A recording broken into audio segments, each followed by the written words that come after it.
কোনো ধরনের অনুমোদন ছাড়াই ঝুঁকিপূর্ণ অবস্থায় ভোলার বোরহানউদ্দিনে গড়ে উঠেছে গ্যাস ভিত্তিক কাঁচের চুড়ি তৈরির কারখানা।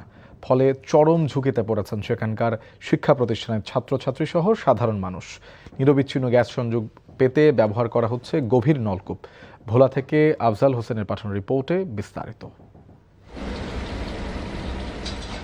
দ্বীপ জেলা ভোলায় রয়েছে প্রচুর পরিমাণে গ্যাস, যে কারণে জেলার বোরহানউদ্দিন উপজেলার বেশ কিছু গ্রামে ডিপ টিউবওয়েল বসালেই সেখান থেকে পানির সাথে উঠে আসছে গ্যাস। আর এই গ্যাস ব্যবহার হচ্ছে বাসাবাড়ি, ব্যবসা প্রতিষ্ঠান এবং ছোট ছোট শিল্প কারখানাগুলোতে।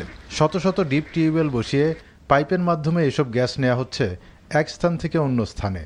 এক ধরনের বিশেষ কম্প্রেসার মেশিন ব্যবহার করে কারখানার মালিকরা গ্যাসের চাপ বৃদ্ধি করছে। আর এই গ্যাস দিয়ে কাঁচ গলিয়ে তৈরি হচ্ছে কাঁচের চুড়ি। শিশুরাও কাজ করছে এই ঝুঁকিপূর্ণ কারখানাতে। একটি শিল্প কারখানায় অন্তত 30 থেকে অর্ধশতাধিক টিউবওয়েল বসানো হয়েছে।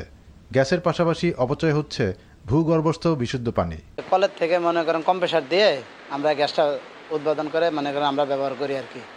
তো মনে করেন কারেন্ট থাকলে চলে, না হলে চলে না। মালিক আমাদের থেকে মনে করেন 1000 টাকা করে নেয়। চাপ তেমন বেশি না, মোটামুটি একটু সাশ্রয় হয় আর কি বোতলের গ্যাসের থেকে। তবে এসব বিষয়ে আইনের কোনো তোয়াক্কা করছে না শিল্প কারখানার মালিকরা।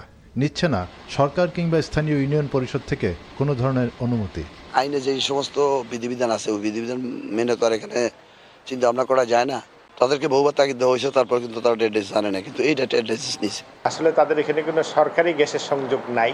তারা বিভিন্ন উৎস থেকে গ্যাস সংগ্রহ করে এটা ব্যবহার করছে। আমরা অনুরোধ করব যারা এরকম শিল্প কলকারখানার অনুমতি দেয় তাদের সাথে যোগাযোগ করে সুন্দর একটা ব্যবস্থাপনার মাধ্যমে এটাকে এগিয়ে নিয়ে যাওয়ার জন্য।